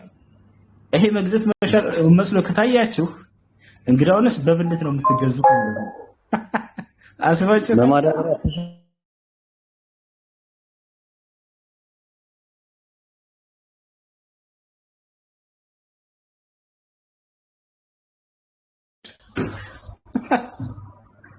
ነብይ ነው ዳዊት። አስባችሁታል? ነብያቶች በብልት እያጩ ማለት ነው። ስለዚህ ክርስትና ላይ ጥሎሽ አለ ወይ መህር አለ ወይ በክርስትና ከተባለ አዎ መህር አለ። ነገር ግን መህሩ እንደ ሙስሊም ሴቶች በብር ሳይሆን በብልት ነው። ያው በብልት ይቅርታ ግን ባሏን እያስለቀሰ እኮ ነው ከሷ ጋር የወሰደው። ታውቃለህ? አስለቀሷት ባሏን። ዳዊት የሰው ሚስት በጣም እንትን ይላል። ከዚህ በፊት የኦሪዮን ሚስት ወሰደበት፣ እዚህም ጋር መጥቶ ወሰደበት እያስለቀሳቸው። ነቢያት ናቸው። ተመልከቱ። እንዲህ አይነት ጉድ ይዘው ነቢይ ሙሐመድ ሰለላሁ ዐለይሂ ወሰለም ወይም ምስልምና ላይ እየተጠቀማችሁባቸው እያለው አላህ ሱብሓነሁ ወተዓላ ወደ ወንድ ያስጠጋው ለምንድን ነው? ጥቅሙ የጋራ ነው ወይ? አዎ ጥቅሙ የጋራ ነው። ወንድም ሴትም ናቸው የሚጠቀሙት ግብረ ስጋ ግንኙነት ሲያደርጉ፣ ይሄ ምንም ጥርጥር የለውም። ታዲያ ለምንድን ነው ወደ ወንዱ ያስጠጋው? የመህሩን የመስጠት ኃላፊነትና በእርሱ ላይ ስለተደረገ ነው። እዚያው ላይ መህሩን አውዱን በደንብ አንብቡት። ማን ነበር ይሄን እየተጠቀመችበት ቢኖር አያስኬድም ነበር። ጥበቡ አያስኬድም እንደዚያ። እርሷ ሄዳ አግብታው ሄዳ ጠይቃ አይደለምና እሱ ነው መጥቶ ሄዶ ጠይቆ መህር ወጪ አድርጎ ወደ እሱ ተጠጋ። ይሄ ነገር ገብታችኋል አይደለ? ወደ እሷ ቢጠጋ ኖሮ አያምርም ነበር በፍጹም። ምክንያቱም እርሷ አይደለችም ሄዳ የጠየቀችው እንዲያገባት ሴት ልጅ መህር የሰጠችውም እሷ አይደለችም። ወደ እሱ ነው ሊጠጋ የሚገባው። ይህ እንዳውም የቁርአን ጥበበኛነት ይገልጽላቸዋል። አንድ ነገር ወደ ሰሪው አካል ለሚያስጠጋ ይህን ይመስላል። እንደ አጠቃላይ እንደ ክርስትና ጥሎሽ አለ። ጥሎሹ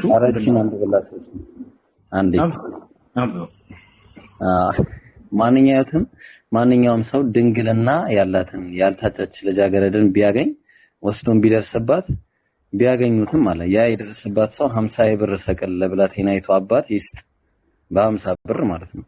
ከዛ አስነውሯታልና ሚስት ትሆነው በእድሜ ዘመኑ ሁሉ ሊፈታት አይገባም ማለት። ስለዚህ 50 ብር እየሰጠ እየደፈረ ማግባት ይችላል ማለት ነው አንድ ሰው። ይህን ይመስላል።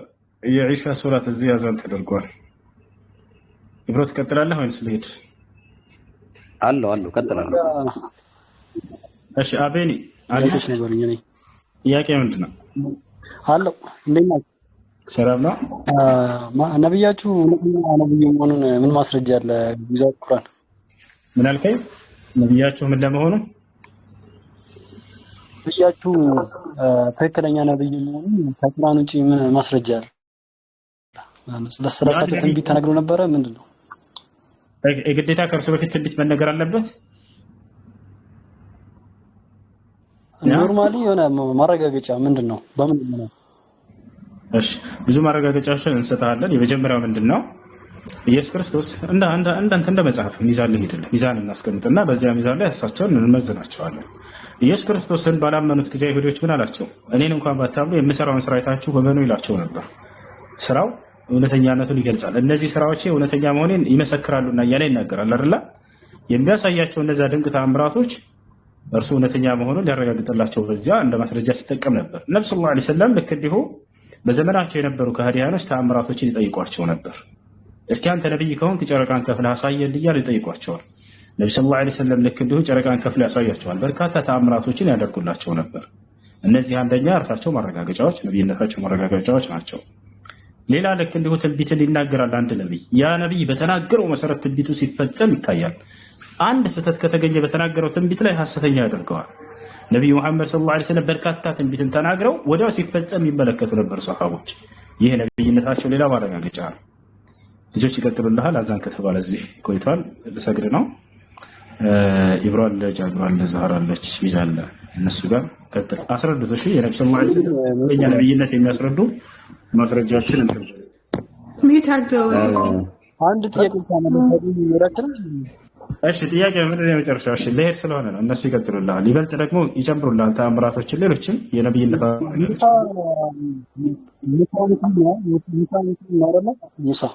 ሙሳ ነብይ ነው። ሙሳ ነብይ ነው። ለሙሳ ህግ ተሰጥቶት ነበር። በእናንተም ምናልባት በእኛ እንደተሰጠው እናውቃለን። ተሰጥቶት የእንስሳት መስዋዕትነት ምናምን እሱ ነገር እናንተ ጋር እንዲቀራ እኛ ጋር ያው ተተክቷል ብለን ነው ምናምን እናንተ ጋር እንዲቀራ እሱ ነገር ኦኬ። ለኃጢአታቸው ያኔ ማስተሰሪያ ይሆን ዘንድ የሚያደርጉት መስዋዕት ነው። እሱና መስዋዕትነት አልቀረም እንዴ? እየረድን ለዚያ ለኃጢአት መስዋዕት የሚሆን እርድ ይደረጋል እኮ። አንድ ሰው ለሰዎች ለድሃዎች መስዋዕት ያደርጋል። በዚያ የኃጢአት ስርየትን ያገኛል ሰውየው። በእኛ እንደዛ የሚያደርጉት አንድ አዳም በእኛ ሰደቃ ይባላል። ይሄን ነገር ሰው ያርድና በዚያ ምጽዋት ያደርጋል። በዚያም የኃጢአቱን ስርየት ያገኝበታል። ያ ግን የኃጢአትን ስርየት ከሚያስገኙ መልካም ስራዎች መካከል አንደኛው ዝም ብሎ አንዱ እንጂ እሱ ብቻ ነው ማለት አይደለም። አንደኛው እምነት ነው። ገብቶሃል አይደለ? የመጀመሪያው እምነት ሊኖር ይገባል። ያለ እምነት መልካም ስራ ፍጹም ሊያጸድቅ አይችልም። በእምነት መሰረት ነው። በዚያ ላይ ከሚያጸድቁ መልካም ስራዎች መካከል አንደኛው መስዋዕት ነው። ያው ስለዚህ ለጌታ ስገድ በእርሱም ስም ሰዋ እያለ ይናገራል። ፈሰሊ ሊረቢከ ወንሃር ይላል አምላክ አላህ። በእኔ በጌታህም ስም ሰዋ ይላል። መስዋዕት አለ፣ በእኛም አልቀረም። ይሄ የነቢያቶች ትምህርት ነው፣ በእኛም ጋር አለ። ያ ነው። እሺ ወደ መስጊድ ላይ ነው ወይም ሳጥን በቃ እኔ እቀጥልልሃለሁ። አብኒ ምን አልክ? ታቦት ወይም ደግሞ ሳጥን ነው የሚለው በእናንተ ሳጥንም ሰጥቷቸው ነበር። እሱ ነገርስ እንዴት አልቀረም? እሱ ነገርስ እንዴት አብሮ ሳይኖር እስካሁን ድረስ? በዛ ጊዜ ምልክት ነበረ። በዛ ጊዜ የነበረው ምልክት ለዛ ጊዜ አልቋል ማለት ነው። ያ ለሙሳና ለእነ ሃሩን ቤተሰብ የተሰጠ ነው። በቃ ያን ያልቋል እሱ። ማለቂያውስ ማረጋገጫ አለ? ምን ማረጋገጫ አለ? ከቁርአን አሁን አለመኖሩ አሁን አለመኖር እኮ የሆነ አላህ ሽርክ የሆነ ነገርን ማስረጃ የሆነ ነገር ይሰጥ የለም ሪዝን ሊኖር ይገባል። አሁን አለመኖሩ ግልጽ ማስረጃ ነው። አቤንዬ አላዘዘንም አላህ የለም ነገርየውም የለም ራሱ እኮ የለም ብሎ ለምሳሌ በነብያችሁም ሲመጣ አለመኖሩን ማስረጃ አምጣሽ አለካልክ ማስረጃ አምጣ አለካልክ ማስረጃ ብዙ ተጠቀማሉ። እናንተ ለምን አትጠቀሙ? ማስረጃ የለኝም። አቤን በቃ ከሌለ ማስረጃ እስቲ ዛውራ። ሶስተኛ ጥያቄ ቀጥል። በቃ እሺ። አይ ጥያቄን እኔ የጠየቅኩህ ምንድን ነው ታውቃለህ? ሳጥንም ሰጥቷቸው ነበር። ያ ሳጥን ለምን ቀረ ነው? ምክንያቱም እርዱ ካለ ሳጥኑ ቀረ። ብዙ የቀሩ ነገሮች አሉ። በዛ ጊዜ የነበሩ አሁን የቀሩ ብዙ ነገሮች አሉ። አላህ ማነንሰኽ ሚን አየቲን አው ኑንሲሃ ነእቲ ቢኸይሪን ሚንሃ እያለ ቁርአን ላይ ይናገራል። በሱረቱል በቀራ ምዕራፍ 2 ቁጥር 106 ላይ ማለት ነው። ላሳየህ ሽሬዋለሁ የሚል ካለ ወይም ደግሞ የሳጥኑን አይ ሁሉ የተሻረ ነገር ሁሉ አይነገርም። አላህ የፈለገውን ያስቀራል። ይኸው ለምን ይላል መሰለ ከአንቀጽ ብንለውጥ ወይም እሷን ብናስቀር አለ ብናሰሳ ከሷ የሚበልጥ ወይም ብጤዋን እናመጣለን ይላል። አላህ በነገር ሁሉ ላይ ቻይ ስለሆነ ማለት ነው። ገባ? ግልጽ ነው። አላህ የፈለገውን ይሽራል። በቃ የፈለገው የተሻለ ወይም ከሳጥኑ ቁርአን መጣ። ቁርአን ትልቁ ምልክት ቁርአን ነው። ትልቁ መረጃ ቁርአን ነው። የነብያችን ምንም ድምጽ አይሰማም። ታፍኗል። ስርዓት ነው ብዬ ነው እኮ ስርዓት እኮ ብዙ የቀረ ነገር አለ። አሁን እሺ ሌላ ጥያቄ አለ? የለኝም። እሺ ቴንክ ዩ በቃ እሺ እናመሰግናለን። ያ ጀማ ይሄን አካውንት ፎሎ አድርጉ። እሺ አካውንት ነው። እሺ አዲስ አካውንት ነው። ያኛው ተዘግቷል። ፎሎ አድርጉ። ዛሩ ምን አልሽ? ላስታውቅ ነበር። ፎሎ አድርጉ እንትና ኢብራሂምን ሚስሚዝንም ከላይ ስሚዝ ፎሎ አድርጉት። እሱንም ብዙዎቻችሁ አታውቁትም። ጃቢርንም ፎሎ አድርጉት እና ሁላቸውንም ፎሎ አድርጓቸው። ክርስቲያን ካሉ አስገቡ ሌላ አድሚኖች።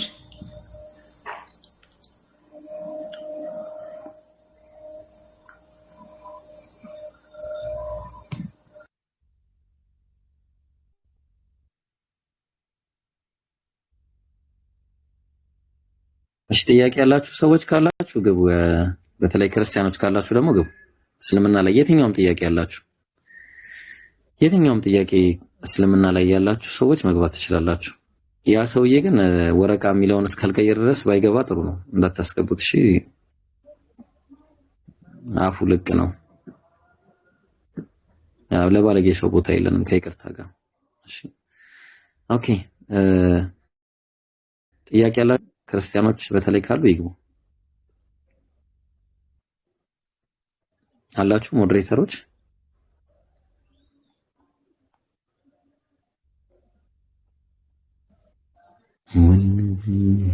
እሺ ሲገቡ እንቀጥላለን። እስሚ ሰላም አለይኩም ወራህመቱላህ። እስሚ ወአለይኩም ሰላም ወራህመቱላህ። ኢብሮ እንዴት ነህ? ሰላም ነው አልሐምዱሊላህ። አልሐምዱሊላህ። የሉም እንዴ አድሚን አይደለህም? ምንድነው ሞዴሬተር አይደለህም? አይደለሁም። ዛህሩ አስገቢያ ሰው ወይ አንድ ርዕስ አስተምረን ኢብሮ። እስከዛ ሰው ስላለ ምን አንድ ፖይንት አንሳና ቢጠይቁ ጥሩ ነበር። አይ ቀድማው ለምሳሌ ብዙ ስታወራ ነበር ልጅቷ። እሺ ምን ላይ እሺ ኢየሱስ ፍጡር ነው ብዬ ላስተምራ ኦኬ እሺ ወይስ በእስልምና ነበር ያሰብኩት ቅድም ለነብያችሁ ምስክር ምንድነው ማስረጃ ምናምን ነብይ ስለመሆኑ ምናምን እያለ ስለነበር ምናልባት ተአምራቶች ላይ ምናምን ካወራ አፉ በለኝ ቃም አለብኝ። በቃ እኔ ራሴ ሚውት አድርጌ መቀመጤ ነው። ቀጥል እስቲ አንተ። ኢንሻአላህ ዛህሩ አለሽ? አለው እኔ ጋር ኢንሻአላህ ብሏል። እንዴት ይሻላል? አሸናፊ እግዚአብሔር ምናምን የሚሉትን አስገቡትና እኔ ጋር ማውራት እንችላለን። ሂዱ ነው ያለሁኝ ኢንሻአላህ። ሚኪ አለ ከስር አስገቡት ሁላችሁ ከስር ያላችሁ አድሚኖች።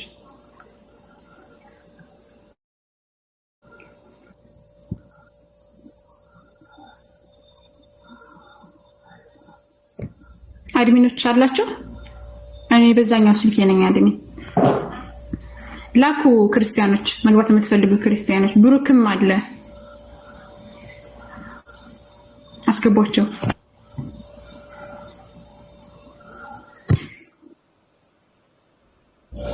እሺ ሚኪ መኪያ ነው እንዴ? ወአለይኩም ሰላም ወራህመቱላሂ ወበረካቱ። እሺ ፈተዋ ካልሆነ ዘይጁ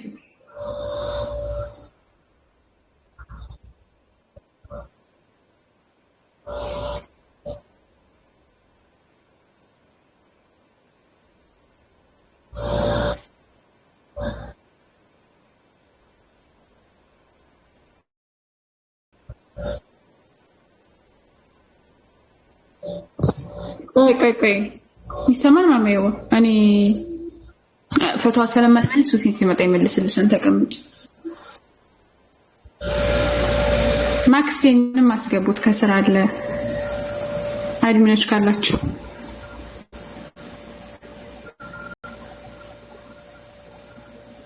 የገባ የለም እኮ አይሰማም እኮ እያላችሁ በትልቁ አድርጎን እስኪ ምናልባት ከተስተካከለ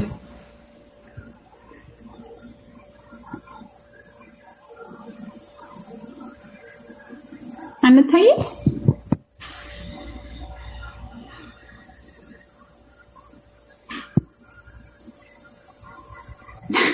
እሺ ማታ እንዳቀሩ። እሺ ማታ ፕሮግራም አለን።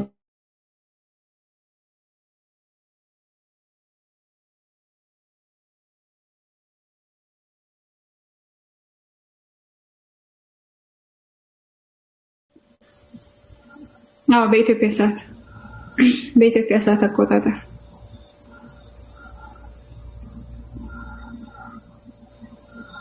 እሺ። ክርስቲያኖችን ማስገባት የምትችሉ ከሆነ አስገቧቸው።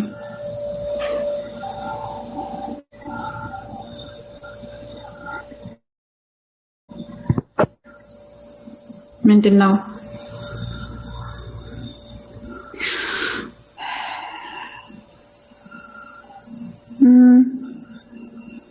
ዛሬ ጎብዛችሁ 3,700,000 ነው ያደረጋችሁት።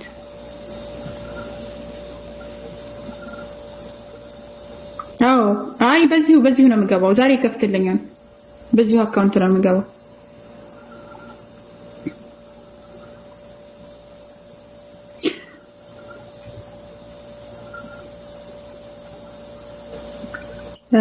ኮፒ ሊንክ ራሱ 170,000 ነው ያደረጋችሁት እና አላህ ይጨምርላችሁ ሁላችሁም ጎበዞች። አላሁ አክበር አላሁ አክበር።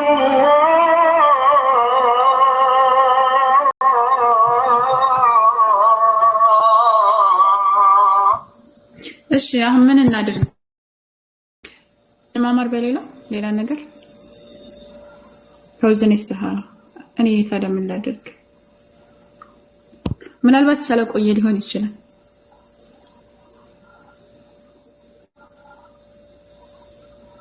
ኦፍ ዘጉባችሁ። ሁሴንን በትልቁ አድርጉት። እኔ በትልቁ ሰው እንደዚህ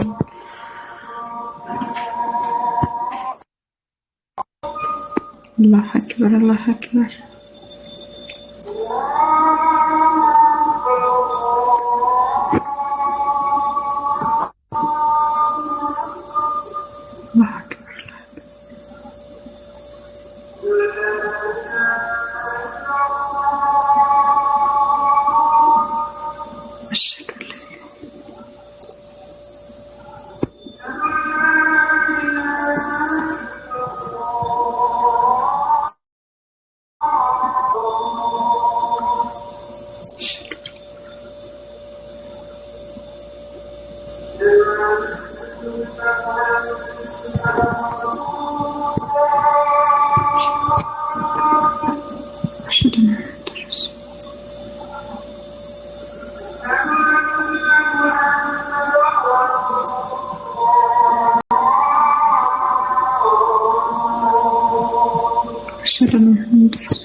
እሺ ይሰማችኋል ድምጼ?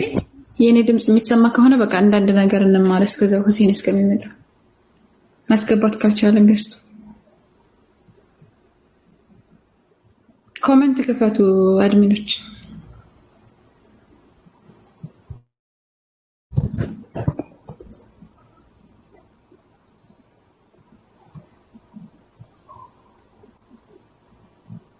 መቼ ይሰማን እንደ ድምጼ?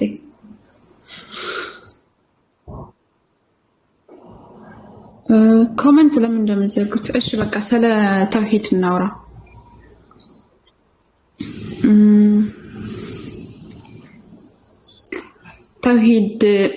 ተውሂድ ማለት አላህ Subhanahu Wa Ta'ala መነጠል አንድ ማድረግ ብቸኛ ማድረግ ማለት ነውና ስለ ተውሂድ አንዱን አምላክ በብቸኝነት እንዴት እናምልክ የሚለው ላይ እናውራና ከዛ ሁሴን ሲመጣ ደግሞ ገስቱ ከተስተካከለ እናየዋለን። ካልተስተካከለ ደግሞ ምን ማድረግ ይቻላል?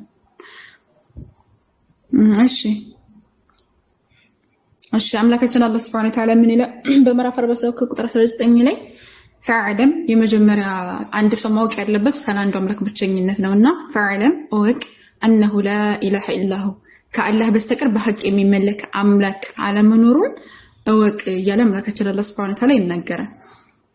በሐሰት የሚመለኩ እጅግ በጣም ብዙ አማልክቶች አሉ። በጣም ብዙ የሚመለኩ አካላቶች አሉ። ነገር ግን በሐቅ ሊመለክ የሚገባው አንዱና ብቸኛው አምላካችን አላህ Subhanahu Wa Ta'ala ብቻ እንደሆነ አምላካችን አላህ Subhanahu Wa Ta'ala ይናገራል። በተጨማሪም በሌላ አንቀጽ ላይ አምላካችን በጣም በብዙ የቁርአን አንቀጾች ላይ ይናገራል። በሱረቱል በቀራ ምዕራፍ 2 ከቁጥር 163 ላይም እንደዚህ በተመሳሳይ ወኢላሁኩም ኢላሁ ዋሂድ አምላካችሁ አንድ አምላክ ብቻ ነው። ላ ኢላሃ ኢላሁ ከእርሱ በቀር ሌላ አምላክ የለም። ሁወ አርረህማኑ ረሂም እሱ በጣም ርህሩህ በጣም አዛኝ ነው እና እያለ ይናገራል። በሌላ አንቀጽ ላይ እንደዚሁ በምዕራፍ 1 ከቁጥር 25 ላይ ወማ አርሰልና ሚን ቀብሊከ ካንተ በፊት እነሆ ከመልእክተኛው አንድንም አላክንም ሚን ረሱሊን ከመልእክተኛ ማለት ነው ኢላ ኑሂ ኢለይሂ ወደርሱ መልእክትን ብናወርድለት እንጂ መልእክቱ ምንድነው ሲባል አነሁ ላ ኢላሃ ኢላ አና ከኔ በስተቀር ሌላ አምላክ የለም ፈዕቡዱን ተገዙኝ በማለት እንጂ ከመልእክተኛ አንድንም አላክንም እያለ ይናገራል። በሌላ አንቀጽ አምላካችን አላህ Subhanahu Wa Ta'ala ምን ይላል? ወዕቡዱላህ አላህን አምልኩ ወላ ቱሽሪኩ ቢሂ ሸይአ በእርሱ ምንም ነገር እንዳታጋሩ እያለ አምላካችን አላህ ሱብሓነሁ ወተዓላ ይናገራል። እና እዚች ምድር ላይ ሰው ልጅ የተፈጠረ ዋና ዓላማ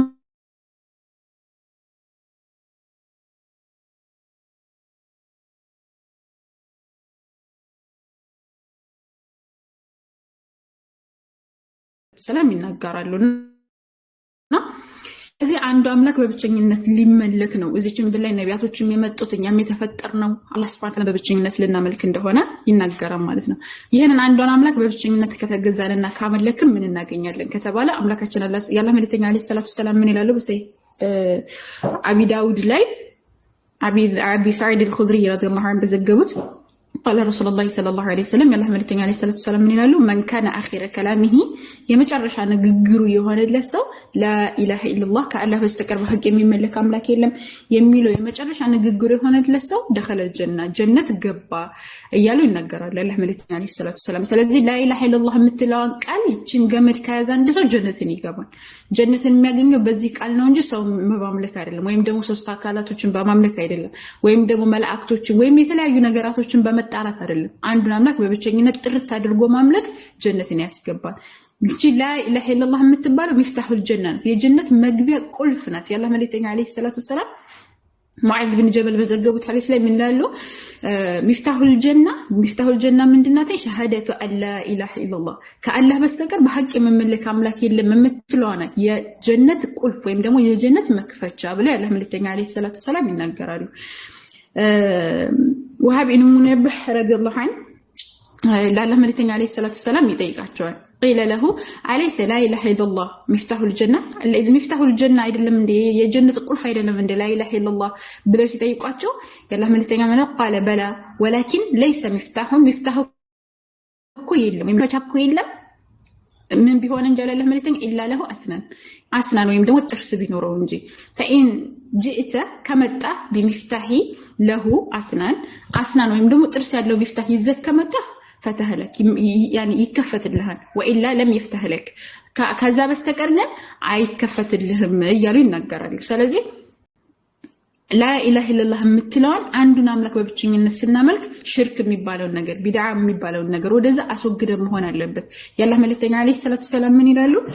ዑስማን ኢብኑ አፍፋን በዘገቡት ሐዲስ ላይ من مات وهو يعلم أنه لا إله إلا الله دخل الجنة كالله بستقر بحق የሚመለክ አምላክ የለም እያለ የሞተ ሰው ጀነት ይገባል ያላህ መልእክተኛ عليه الصلاه والسلام። ስለዚህ ጀነት የሚገኘው አንዱን አምላክ በብቸኝነት በመገዛት ሲሆን ከእርሱ ውጭ ያሉትን ጣዖቶች በአጠቃላይ ደግሞ ውድቅ ማድረግ አለብን። እርሱን ካላደረግን በስተቀር ጀነት አይገባም። ጀነት የሚገኘው አንዱን አምላክ በብቸኝነት በመገዛት ስለሆነ ማለት ነው። ያላህ መልእክተኛ عليه الصلاه والسلام ይሄንን አስተምረዋል። እንደዚሁም ደግሞ ነቢያቶችም ከሳቸው በፊት የነበሩት ነቢያቶችም ሁላቸው ይሄንን ነገር አስተምረዋል ማለት። ስለዚህ እኛም መከተል ያለብን ይሄን አንዱን አምላክ በብቸኝነት በመገዛት ጀነትን ማግኘት እንችላለን። ከዚህ ውጭ ከሆነ ንሳ ከተባለ እሳት ውስጥ ነው የምንገባው። አምላካችን አላህ Subhanahu Wa Ta'ala ይሄንን እንድናደርግ ደግሞ በጣም በብዙ የቁርአን አንቀጾች ላይ ነግሮናል። ነቢያቶችም ሁሉ እንዳስተማሩት አምላካችን አላህ Subhanahu Wa Ta'ala በግልጽ አስቀምጦልናል ማለት ነው። ለምሳሌ አምላካችን አላህ Subhanahu Wa Ta'ala ምንድነው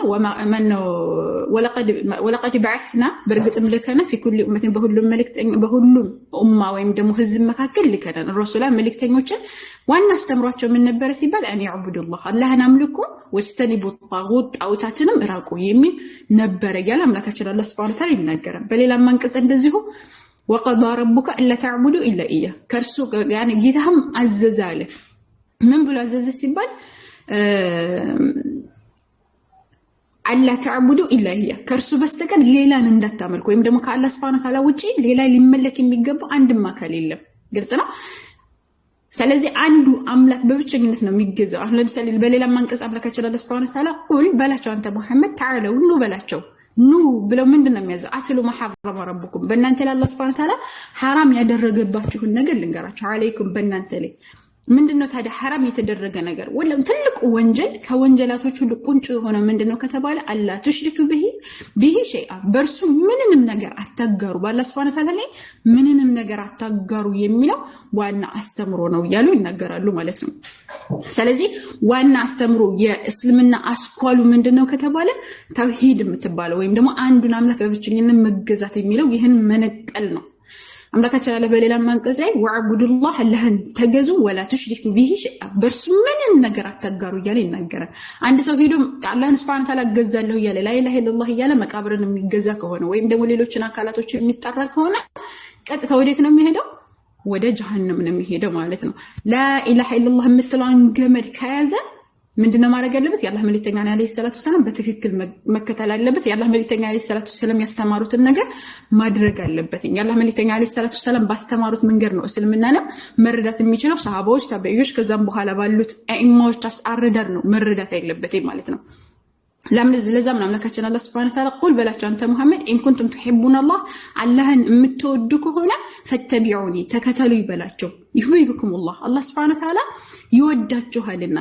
ያኒ አላህ ሱብሓነሁ ወተዓላ ነው አንድ ሰው እወዳለሁ ካለ ምንድነው ማድረግ ያለበት? ያኒ ተከተሉ የአላህ መልእክተኛ አለይሂ ሰላቱ ሰላም መከተል አለበት። ወየግፊር ለኩም ዙኑበኩም ከዛ ወንጀላችሁንም ይመርላችኋል። ወላሁ ገፉሩር ረሂም አላህ ሱብሓነሁ ወተዓላ ደግሞ መሐሪ አዛኝ ነውና እያለ ይናገራል። ከዛም ቀጥሎ አምላካችን አለ ቁል አጢዑ አላህ ሱብሓነሁ ወተዓላ ተገዙ በላቸው። ወረሱል መልእክተኛውንም ደግሞ እንደዚሁ ታዘዙ በላቸው። ፈኢን ተወለው እምቢ ካሉ ግን ካፈነገጡሳ ከተባለ ፈኢነ አላህ ላ ዩሒቡል ካፊሪን አላህ ሱብሓነሁ ወተዓላ ከሃዲ የሆኑ ህዝቦችን አይወድምና እያለ ይናገራል ማለት ነው። አምላካችን አላህ ሱብሓነሁ ወተዓላ የአላህ መልእክተኛ አለይሂ ሰላቱ ሰላም መከተል ማለት ነው ሲባል የአላህ መልእክተኛ አለይሂ ሰላቱ ሰላም መከተል አነ ሙሐመድ ረሱሉላህ ብሎ ሲመሰክር አንድ ሰው ምንድነው ጣዓቱሁ ፊማ አመር ወተስዲቁሁ ፊማ አኽበር ወጅቲናቡ ማ ነሃ ዐንሁ ወዘጀር ወአላ ዩዕበደ አላህ ኢላ ቢማ ሸረዐ እሳቸው ያኒ ያዘዙትን ነገር ሊከተል ነው፣ ከከለከሉት ነገር ደግሞ ሊከለከል ነው። እንደዚሁም ደግሞ እሳቸው ባዘዙት እንጂ አላህ ሱብሓነሁ ወተዓላ ደግሞ ላይመለክ ነው ማለት ነው። ላኢላሃ ኢለላህ የምትለዋ ቃል ስትባል ምንድነው ከተባለ ላ ማዕቡደ ቢሐቅን ኢለላህ ላኢላሃ ኢለላህ ማለት ያኒ በሐቅ የሚመለክ አምላክ ከእርሱ በስተቀር ሌላ የለም ማለት ነው። ላኢላሃ የምትለዋ ምንድነው ከተባለ ናፊያ ነች፣ ውድቅ የምታደርግ ነች። ጀሚዓ ማ ዩዕበዱ ሚን ዱኒላህ ከአላህ ሱብሓነሁ ወተዓላ ውጭ የሚመለኩን በአጠቃላይ ውድቅ የምታደርግ ስትሆን ኢለላህ የምትለዋ ደግሞ ሙስቢት ነች ወይም ደግሞ የምታጸድቅ ነች። ምንድነው በምታጸድቅ ምንድነው የኢባዳ አምልኮ የሚባለው ነገር በአጠቃላይ ለአላህ ሱብሓነሁ ወተዓላ ብቻ መሆኑን የምታጸድቅ ዋህደሁ ላ ሸሪከ ለሁ ያኒ ብቸኛ አድርጎ በእርሱ ምንም ነገር ሳያገረማት ፊ ኢባዳቲሂ ከማ አነሁ ለይሰ ለሁ ሸሪኩን ፊ ሙልኪሂ በንግስናው ላይ ምንም እንደሌለ ሁሉ በአምልኮ ደግሞ አላህ ሱብሓነሁ ወተዓላ በብቸኝነት ሊመለክ እንደሚገባው የምታጸድቅ ናት ማለት ነው ኢላላህ የምትለው። ስለዚህ ላኢላሃ ኢለላህ ካለ አንድ ሰው ከአላህ ሱብሓነሁ ወተዓላ ውጭ የሚመለኩትን በአጠቃላይ ውድቅ ማድረግ አለበት። አላህ ሱብሓነሁ ወተዓላ በብቸኝነት ማምለክ አለበት ማለት ነው። ይህንን ካላደረገ ከተባለ ትክክለኛ አምልኮን አልያዘም ማለት ነው። ትክክለኛ የአላህ መልእክተኛ አለይሂ ሰላቱ ሰላም ቀደምቶችን እንድንከተል ነግረውናል። በቀደምቶች አረዳድ ነው። ዝም ብለን ከጊዜ ከምድር ተነስተን አይደለም የምንፈልገውን የምንከተለው። የአላህ መልእክተኛ አለይሂ ሰላቱ ሰላም ሐዲስ ላይ ሰሃባዎችን ከዛ ቀጥለው ያሉትን እንድንከተል ይናገራሉ። ዑመር ኢብኑ ኸጣብ እንደተናገሩት ማነው ኢምራን ኢብኑ ሁሰይን በተዘገቡት ሐዲስ ላይ አላህ ሰላም ምን ይላሉ? ኸይሩኩም ቀርኒ አሉ የአላህ መልእክተኛ። ኸይሩኩም ቀርኒ ያኒ ከእናንተ የተሻለው ህዝብ ማለት ቀርኒ ነው ወይም ደግሞ በኔ ጊዜ ያሉት ናቸው አሉ የአላህ መልእክተኛ። ግልጽ ነው። ቀን ያኒ በጊዜው ያሉት ኸይር የተባሉት ከዛ ሲባል ثم الذين يلون ثم الذين يلون ከዛ ቀጥሎ ያሉት ያለ አላህ መልእክተኛ አለይሂ ሰላቱ ሰላም ይናገራሉና በሰሃባዎች አረዳድ ነው። ቁርአንን ዝም ብለህ ከመሬት ተነስተን ክርስቲያኖች እንደሚያደርጉት ማድረግ የለም። ክርስቲያኖች አሁን እንደፈለጉት መረዳት ይችላሉ። በዛም ይሄኛው የሚፈልገውን ይተረጉማል፣ በዛኛው የሚፈልገውን ይተረጉማል፣ እንደፈለጉ ይተረጉማሉ። እኛስ ከሌላው ለየት የሚያደርግ ምንድነው ከተባለ ቁርአንን የምንረዳው በረሱላህ ሰለላሁ ዐለይሂ ወሰለም አረዳድ ከዛ በኋላ ደግሞ በሰሃቦች ከዛ በታቢዒዎች ከዛ በተባዕ ታቢዒን አረዳድ እንረዳለን። ተውሂድን አላህ ሱብሓነሁ ወተዓላ በብቸኝነት ማምለክን እንይዛለን። ከቢድዓ ከሽርክ ከንቶፈንቶም ነገራቶች ከኒፋቅ እንወጣለን ማለት ነውና በዚህ መልኩ ነው እስልምናን የምንገልጸው። ኢስላም የነቢያቶች ሁሉ ሃይማኖት ነው። እስልምና የነቢያቶች ሁሉ ሃይማኖት እንደሆነ ሱብሓነሁ ወተዓላ በተከበረው ቃል በጣም በብዙ ቦታዎች ላይ ነግሮናል። በተናጥል ነግሮናል፣ እንደገና ደግሞ በጅምላ ነግሮናል። እስልምና የነቢያት ሃይማኖት እንደሆነ ማለት ነው። ሁሴን ከመጣ ግን እንድታስቆመኝ እሺ? እስከምትመጣ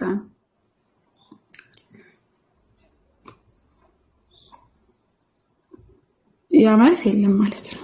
እሺ ነቢያቶች ሁሉ አምላካችን አላህ Subhanahu Wa Ta'ala ያላካቸው አንዱን አምላክ በብቸኝነት ተገዙ ኢላሁኩም አምላካቸው አንድ አምላክ ማለኩም ሚን ኢላሂን ገይሩ ከአንዱ አምላክ በስተቀር ሌላ አምላክ የላችሁም እያሉ እነ ሷሊህ እነ ኑህ እነ ሙሴ እነ ኢሳ ሁላቸውም የተላኩት አንዱን አምላክ በብቸኝነት ተገዙ ከጣዖታት ራቁ እያሉ ነበር ሲያስተምሩ የነበረው። አዳም ራሱ ወይም ደግሞ ሁላቸውም ነቢያቶች ከአዳም ጀምሮ እስከ ነብዩ መሐመድ ሰለላሁ ዐለይሂ ወሰለም ድረስ ያሉት ነቢያቶች በአጠቃላይ አንዱን አምላክ በብቸኝነት ተገዙ ከጣዖታት ራቁ የሚል አንዱን አምላክ በብቸኝነት የመገዛትን አስተምሮ ነው ሲያስተምሩ የነበረው። ከኑህ ብንጀምር ለምሳሌ ኑህ ዐለይሂ ሰላም ሲያስተምራቸው የነበረው ህዝቦች ሆይ አላህን ተገዙ ከጣዖታት ራቁ እያለ ነበር ሲያስተምር የነበረው በምዕራፍ 23 ቁጥር 23 ላይ ማለት ነው።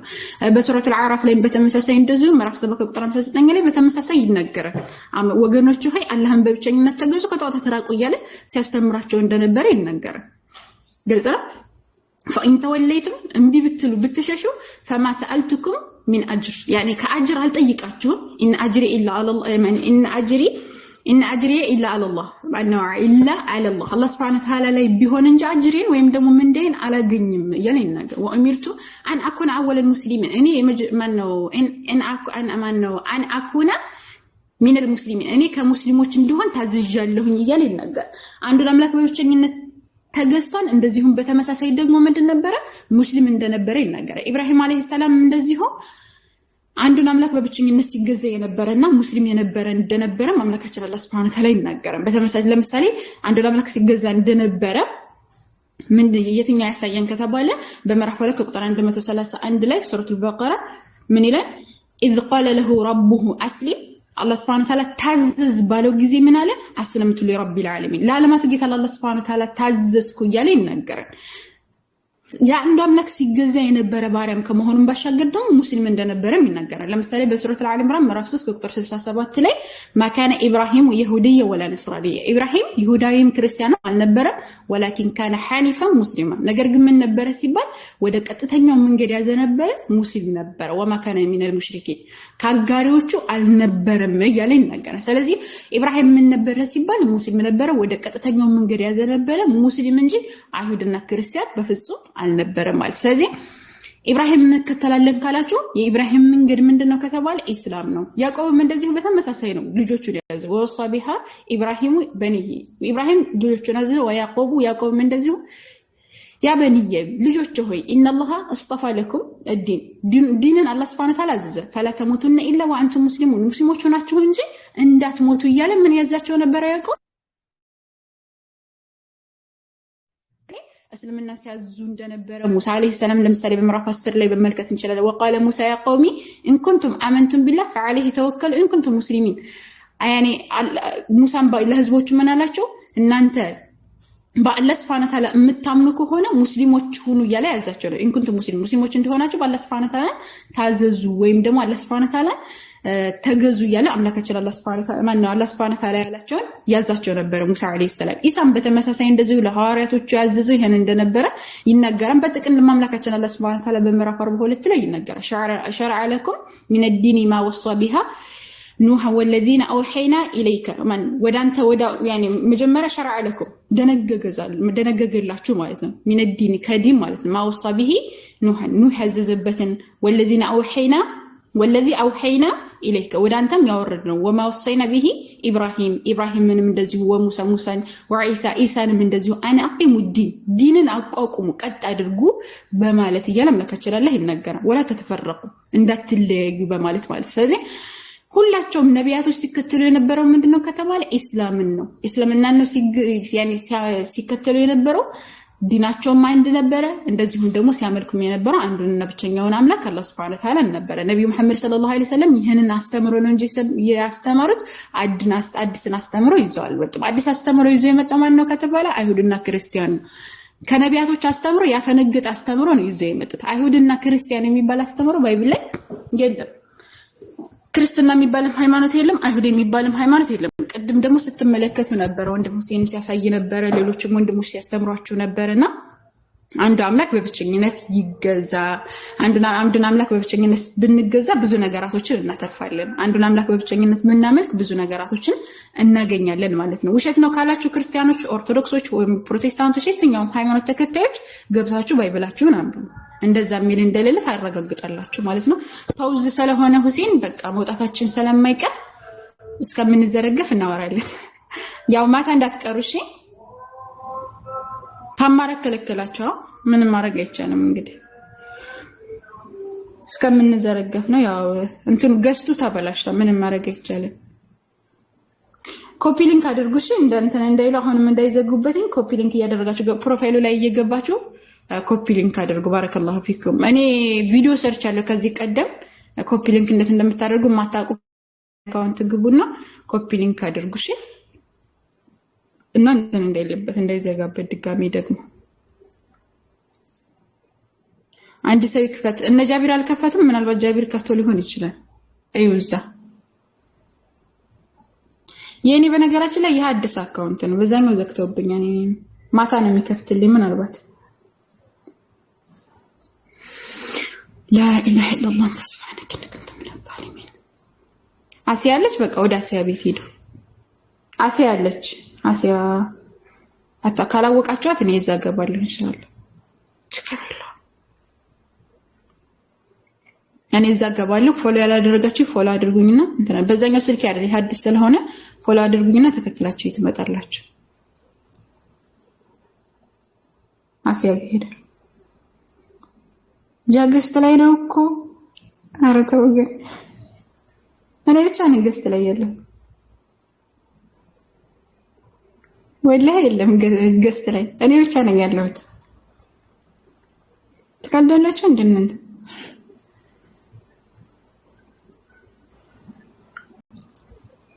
ወላሂ የለም ገስት ላይ እንዴ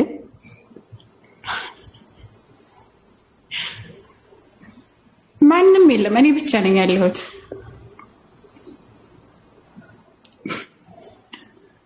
አረ ጉድ እንትን ብሎ ማለት ተበላሽቷል። አያችሁ ማንም የለም። ሁላቸውም ወርደዋል። እንትን ለሰላት ሄደዋል። ጃቢርማ ቅድም ነው የወጣው ጭራሽ። ኢብራሂም እና ስሚዝ ነበሩ። ስሚዝና ይሄን ለሰላት ሄዱ። ስሚዝ ነው ወጣው እኮ ወይ እናንተ ጭራሽ ወላሂ ያለ ኧረ ተው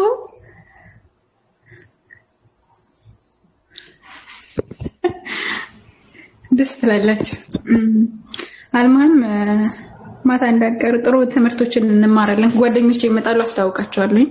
እንዳትቀሩ።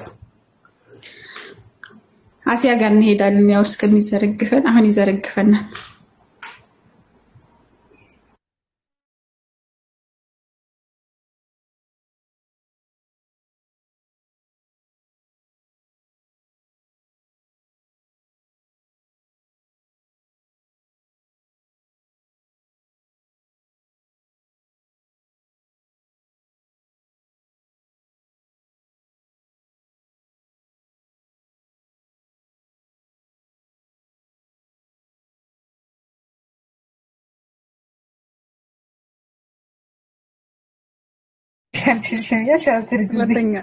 ምርጫ ከአንድ እስከ 3 ነው።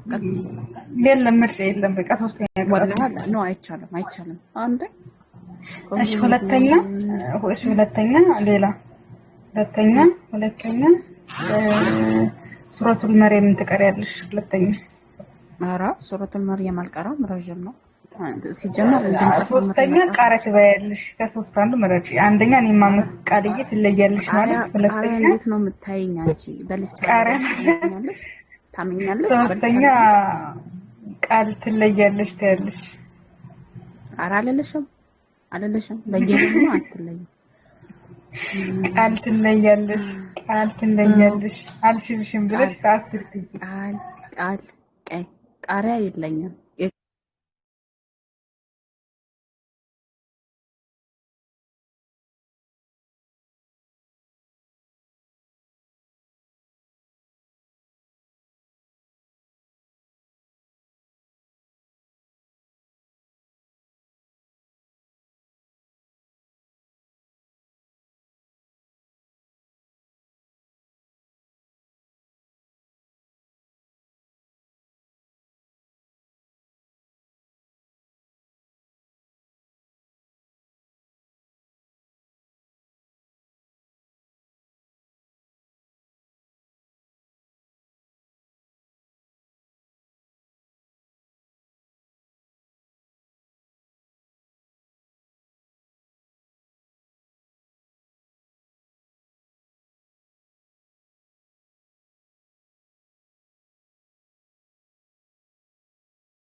الحمد لله رب العالمين الرحمن الرحيم مالك يوم الدين إياك نعبد وإياك نستعين